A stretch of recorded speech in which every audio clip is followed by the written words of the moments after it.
हे फुलपाखरू बनवण्यासाठी मी हा पिवळा रंग घेत आहे आणि 3 mm क्रोशा हुक आहे ही 12 नंबरची।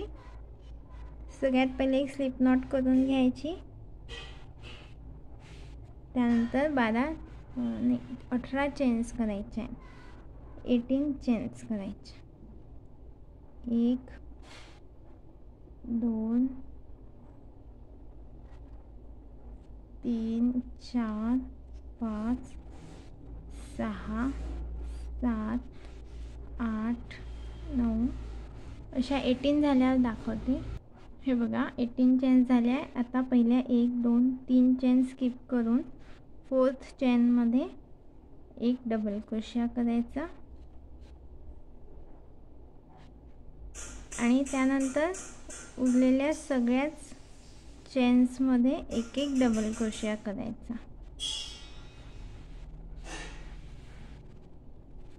ह्या सगळ्या चेन्स मध्ये असा एक डबल क्रोशिया करायचा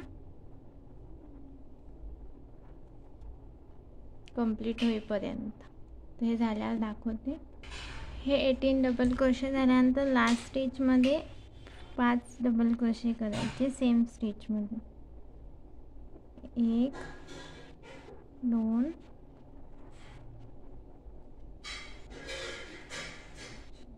3 4 5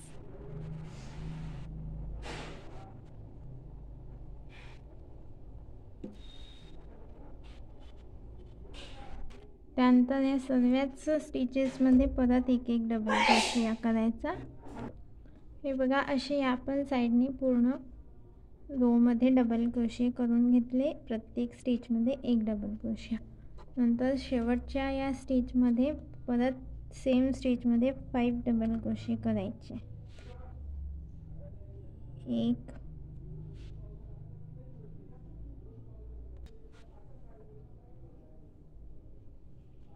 2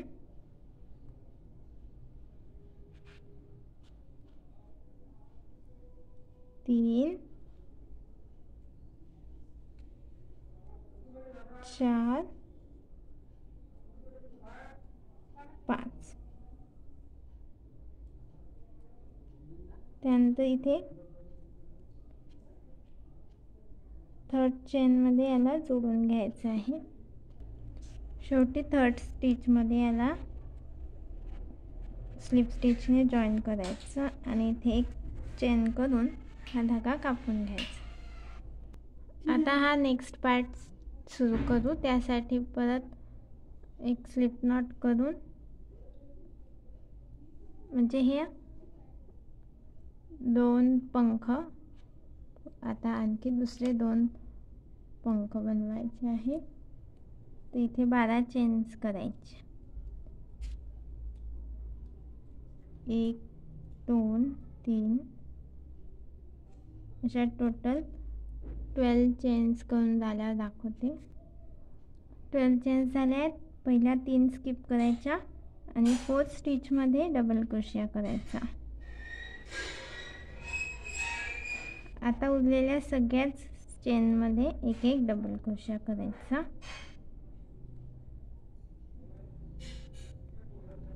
हे रो कंप्लीट होईपर्यंत सगळ्या चेन मध्ये एक डबल क्रोशिया करून झाल्यावर परत लास्ट स्टिच मध्ये चेन मध्ये 5 डबल क्रोशिया करायचे सेम स्टिच मध्ये। 3 4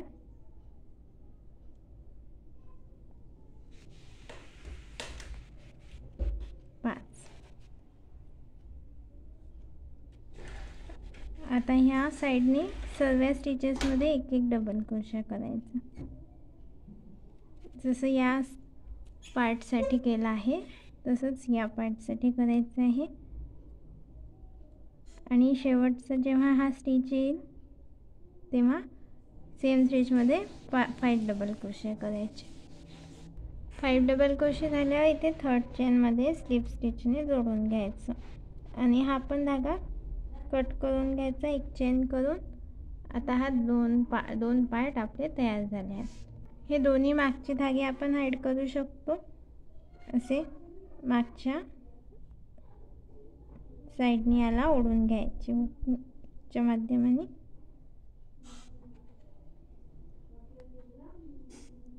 दोन्ही पार्ट्सचे आणि एक्स्ट्रा धागे कट करून घ्यायचे।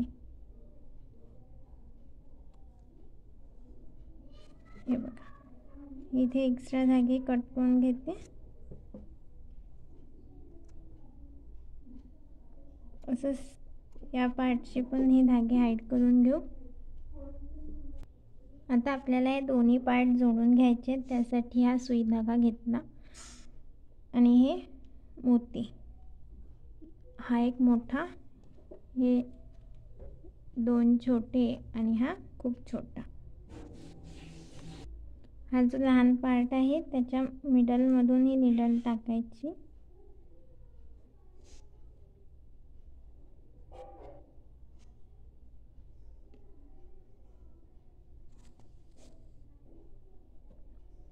आणि अशीच बॅक साईडने आणायची।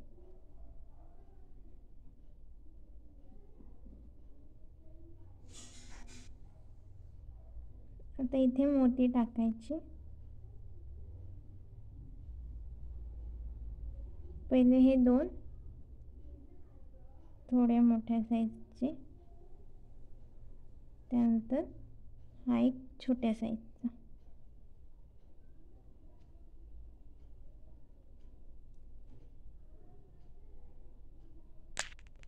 त्याला परत मागे आणायचं, म्हणजे उलट दिशेने आणायचे। तर ह्या छोट्या साईजचा मोती सोडून द्यायचा।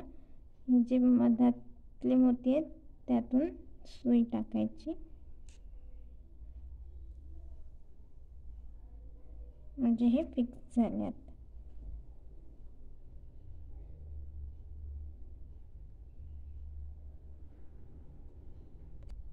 आता हा दुसरा पार्ट जोडायचा आहे। तर या दुसऱ्या पार्टच्या मिडलमधून ही सुई टाकायची सेंटरमधून।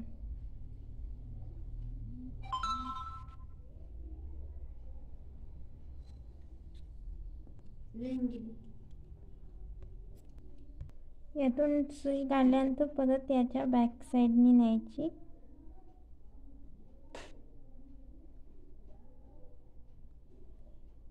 दोन वेळा घेतल्याने ते टाईट होते चांगलं।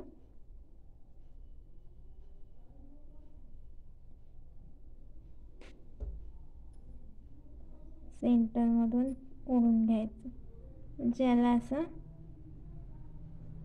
आकार येतो।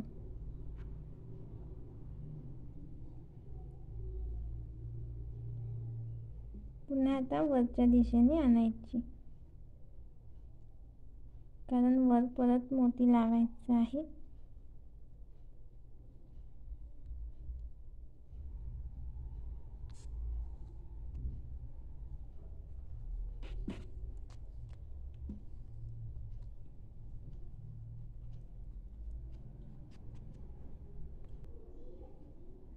आता इथे सुई आणल्यावर इथे सुद्धा मोती टाकायचा मोठावाला, आणि याला पण आता एक खालच्या दिशेने ओढून घ्यायचं, ह्याचा मधात फिक्स होतो।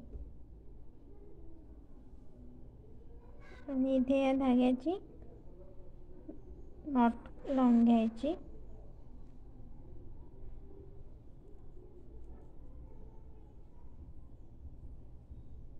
हा पण असा समोर नेऊन कापून घ्यायचा। तर आपला हा कंप्लीट झाला आहे। इथे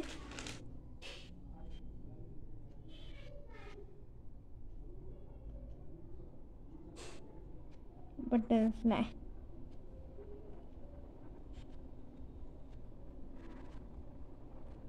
याला हँगिंगसाठी असा एक स्ट्रिंग शिवू शकतो, म्हणजे याला आपण वॉल हँगिंग, कार हँगिंग, डेकोरेशनसाठी, वाईन चाईमला पण असं यूज करू शकतो।